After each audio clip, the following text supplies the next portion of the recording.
Hi friends, welcome to my channel. இந்த வீடியோவில் நம்ம ஒரு சிக்கன் கிரேவி எப்படி நம்ம பண்ணலான்னு தான் பார்க்க போகிறோம். அதுக்காக நான் அடுப்பில் நான் பாத்திரத்தை எடுத்து வச்சுருக்கிறேன். பாத்திரம் சூடானதுக்கப்புறமா நம்ம ஆயிலை விட்டுக்கலாம்.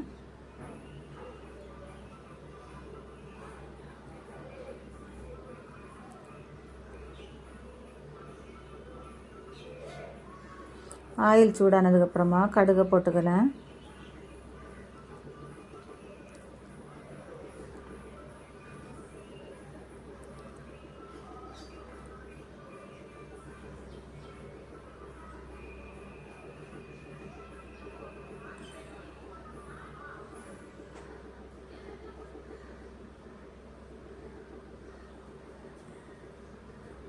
கடுகு போட்டுனதுக்கப்புறமா இப்போ கருவேப்பிலை போட்டுக்கலாம். கருவேப்பிலை போட்டுட்டு அதுக்கப்புறமா நம்ம நறுக்கி வச்சுருக்கிற அந்த சின்ன வெங்காயத்தை நம்ம போட்டுக்கலாம்.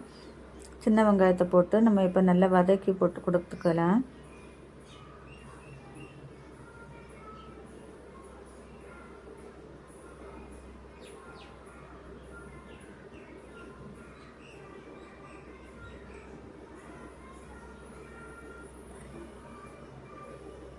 சின்ன வெங்காயம் ஒரு முக்கால் அளவு வந்ததுக்கப்புறமா தட்டி வச்சுருக்கிற இஞ்சி பூண்டை நம்ம போட்டுக்கலாம். அதுக்கப்புறமா ஒரு 6-7 பச்சை மிளகாய் நான் போட்டிருக்கிறேன். அதையும் போட்டு பச்சை வாசனை மாறிய வரைக்கும் நம்ம இந்த மாதிரி வதக்கி எடுக்கலாம். வதக்கி எடுத்ததுக்கப்புறமா இப்போ ஒரு 3 தக்காளி நான் கட் பண்ணி வச்சுருக்கேன். அந்த தக்காளியை நான் போட்டிருக்கிறேன். போட்டு இப்போ தக்காளியை வதக்கி எடுக்கலாம்.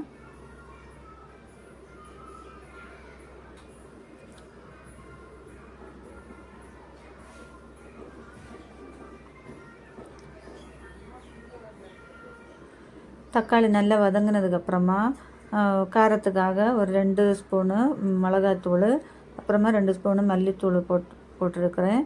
அதுக்கப்புறமா மஞ்சத்தூள் போட்டுக்கலாம். மஞ்சத்தூள் போட்டுட்டு நம்ம இப்போ அந்த மசாலையை நம்ம வதக்கி எடுக்கலாம். நல்ல பச்சை வாசனை போகிறது வரைக்கும் வதக்கினதுக்கப்புறமா இப்போ நம்ம கழுவி வச்சுருக்கிற சிக்கனை நம்ம அதில் போட்டுக்கலாம். போட்டு சிக்கனையும் போட்டு நம்ம கிளறலாம்.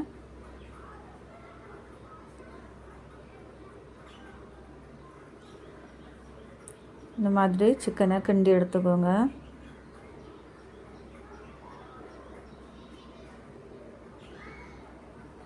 கிளறினதுக்கப்புறமா இப்போ நம்ம தேவையான அளவு உப்பு போட்டுக்கலாம்.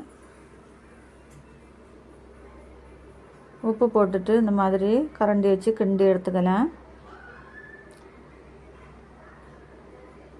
கிட்டினதுக்கப்புறமா ஒரு 10 நிமிஷம் நம்ம ஒரு பாத்திரம் வச்சு மூடி அப்படியே வேக வச்சலாம். நம்ம அதில் தண்ணி விட வேண்டிய தேவையில்லை.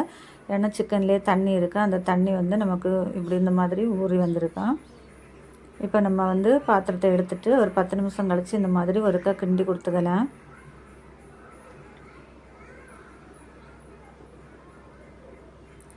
கிண்டி கொடுத்ததுக்கப்புறமா உங்களுக்கு இது கிரேவியாக வேணுமென்னா திக்காக வேணான்னா தண்ணி விடாண்டா, இல்லை கிரேவியாக வேணான்னு சொன்னால் கொஞ்சமாக தண்ணி விட்டுட்டு நம்ம கொஞ்சம் நேரம் கூட நம்ம வேக வச்சுக்கலாம்.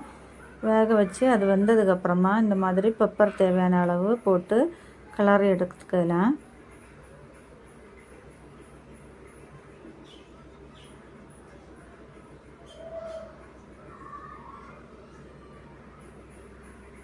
கிளறி விட்டதுக்கப்புறமா இப்போ நம்ம உப்பு காரம் எல்லாம் கரெக்டாக இருக்கான்னு செக் பண்ணிக்கலாம். உப்பு காரம் எல்லாம் பார்த்து சிக்கன் வந்ததுக்கப்புறமா இந்த மாதிரி கிளறி விட்டுக்கோங்க.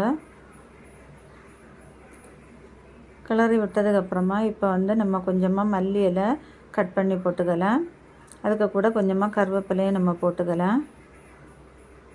கருவேப்பிலை போட்டதுக்கப்புறமா இப்போ இந்த மாதிரி கிளறி விட்டுக்கோங்க. பாருங்கள், சூப்பரான சிக்கன் கிரேவி ரெடி ஆகிட்டு. நீங்களும் இதே மாதிரியே ட்ரை பண்ணி பாருங்கள். இந்த வீடியோ பிடிச்சா ஒரு லைக் பண்ணுங்கள், ஷேர் பண்ணுங்கள், சப்ஸ்கிரைப் பண்ணுங்கள். இந்த வீடியோக்கு